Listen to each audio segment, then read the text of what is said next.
कल दिखाया जाएगा।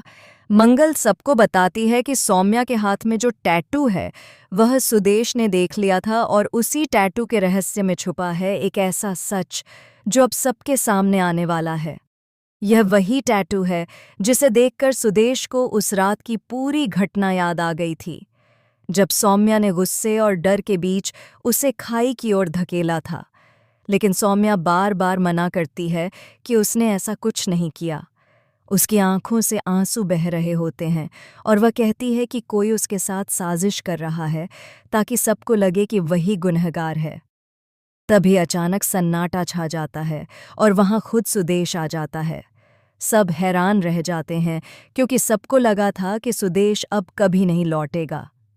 सुदेश आते ही जोर से चिल्लाता है, मुझे सौम्या ने ही खाई में गिराया था। ये सुनते ही आदिति का गुस्सा 7वें आसमान पर पहुंच जाता है। वह बिना कुछ सोचे समझे सौम्या को जोरदार थप्पड़ मार देती है। सौम्या जमीन पर गिर पड़ती है और सब उसे घूरने लगते हैं, जैसे अब उसके पास कोई रास्ता नहीं बचा। मगर उसी पल सौम्या चिल्लाती है, यह सच नहीं है, कोई मुझे फंसाना चाहता है। इधर लक्ष्मी की नज़रें गायत्री पर टिकी होती हैं। वह उसे कोने में ले जाकर धमकी देती है कि अगर उसने 2 मिनट के अंदर अंदर कार्तिक को सब सच नहीं बताया तो वह उसकी सारी पोल खोल देगी।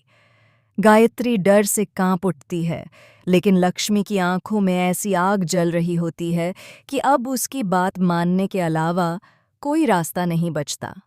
लेकिन असली खेल तो अब शुरू होता है। अचानक कमरे की लाइट्स टिमटिमाने लगती हैं और एक पुराना सीक्रेट सामने आने लगता है। सुदेश के हाथ में एक पुरानी डायरी होती है।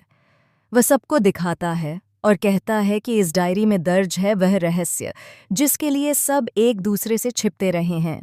डायरी में लिखा होता है कि सौम्या ही नहीं बल्कि लक्ष्मी और आदिति भी उस रात की घटना में शामिल थीं।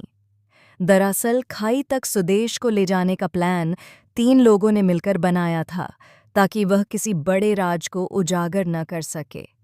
ये सुनते ही सब दंग रह जाते हैं। आदिति, जो अभी तक सौम्या को दोषी ठहरा रही थी, अचानक सफाई देने लगती है कि उसने तो केवल सौम्या की मदद करने की कोशिश की थी।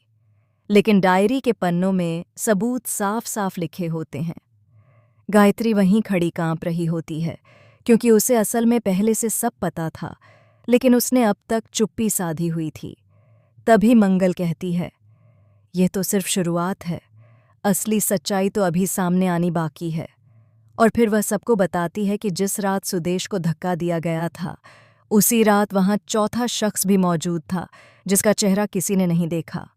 वह शख्स वही है जो परछाइयों से सबको नियंत्रित कर रहा है और अब धीरे धीरे सामने आ रहा है। यह सुनते ही सबकी धड़कनें तेज हो जाती हैं। आदित्य और लक्ष्मी एक दूसरे की ओर देखने लगती हैं, जैसे उनके बीच कोई गुप्त समझौता हो। सौम्या की आंखों में हैरानी और डर दोनों झलकते हैं। सुदेश के चेहरे पर गुस्से की लकीरें गहरी होती जाती हैं और तभी बाहर से आती है एक चीख जो पूरे माहौल को और भी भयावह बना देती है। अब सवाल यह है कि असली गुनहगार कौन है? क्या सौम्या सच में निर्दोष है? क्या सुदेश किसी और खेल का हिस्सा है? क्या लक्ष्मी और आदिति मिलकर कोई बड़ी साजिश रच रही हैं? और सबसे बड़ा झटका यह है कि वह चौथा शख्स आखिर कौन है जो सबके खेल को अपने हिसाब से चला रहा है। और यहीं प्रोमो का अंत होता है।